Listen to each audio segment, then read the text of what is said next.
Okay. അപ്പൊ വേവിച്ച് തന്നെ കഴിച്ചാൽ മതി തക്കാളി. അതിന്റെ കാര്യത്തിൽ ഒരു സംശയം വേണ്ട. തക്കാളി വേവിച്ചേ കഴിക്കണ്ടോ.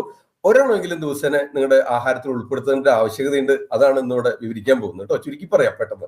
ഓക്കെ, ഒരു ചെറിയ വീഡിയോ ആണ്, അധികം ദീർഘിപ്പിക്കില്ല. ഓക്കെ, അപ്പൊ ഇതിന് ചില ബ്യൂട്ടി ആൻഡ് ഹെൽത്തിലും സ്കിൻ കെയറിലും വെയിറ്റ് ലോസിനും ഒക്കെ ഉപകാരമുണ്ട്. ഇനി അതുപോലെ അപ്പൊ ഇതില് ഈ ബീറ്റാ കരോട്ടിനും ലൂട്ടിനും ലൈക്കോപ്പിനും അടങ്ങിയിട്ടുള്ളത് കൊണ്ട് നമുക്ക് ഏതേത് രീതിയിൽ ഉപകാരമാകും എന്നറിയാമോ. അതുപോലെ A, B, C, E vitamins അടങ്ങിയിട്ടുണ്ട്.